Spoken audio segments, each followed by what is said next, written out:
हम अंधविश्वास के चलते उन चीज़ों को दूर करते नहीं है, क्योंकि जिस समय पे हम अंधविश्वास में जी रहे होते हैं तो हमको वो बड़ा विश्वास लगता है। हम कभी भी सवाल नहीं करना चाहते, हम कभी भी तर्क नहीं करना चाहते।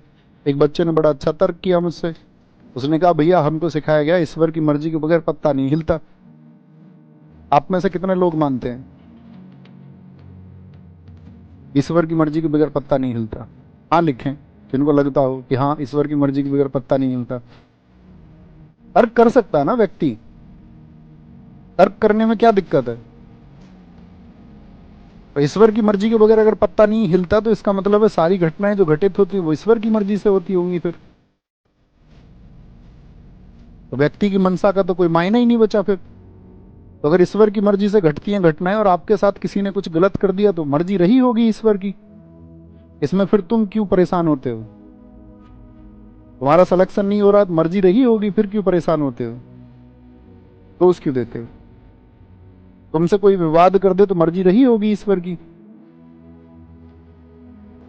या दुनिया में कोई आपका बहुत ऐसी क्रूर घटना हो गई, जितना क्रूर आप समझ सकते हो, तो मर्जी रही होगी। अगर सब ईश्वर के नियंत्रण में है तो रही होगी या नहीं? ये मैं जस्ट एक पर्सन पूछ रहा हूं आपसे, आप इस पर क्या कहते हैं?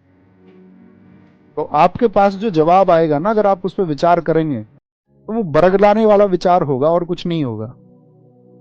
आप बस उसको साबित करने में लगे रहोगे, कोई ना कोई पक्ष लेने का प्रयास करोगे, लेकिन जमीनी हकीकत पर शून्य मिलेगा आपको। कर्म का सिद्धांत इसीलिए महान बताया गया। आपको काम करना पड़ेगा, उसके इम्पैक्ट आएंगे। सामने वाला काम करेगा, उसका इम्पैक्ट उसके जीवन में आएंगे। सोचना पड़ेगा आपको। अब मान के चलो कोई आतंकवादी घटना हो गई तो आप ये थोड़ी ना कह दोगे कि ईश्वर की मर्जी रही होगी। उस सिद्धांत के हिसाब से तो वो चीज गलत हो जाएगी ना फिर। ईश्वर की मर्जी से हुआ होगा। या कहीं पे कहीं बलात्कार जैसी घटना हो गई तो आप ये थोड़ी ना कह दोगे कि ईश्वर की मर्जी से हुई होगी। नहीं कह सकते ना आप। नहीं कह सकते तो इसके पीछे फिर सिद्धांत क्या है, तो आपको समझना पड़ेगा। व्यक्ति स्वयं नियंत्रित है, स्वयं नियंत्रित। अब उसको समझने में कोई अपना जीवन लगा सकता, कोई सनाव जरूरी भी नहीं समझे भी उसको। आए वापस।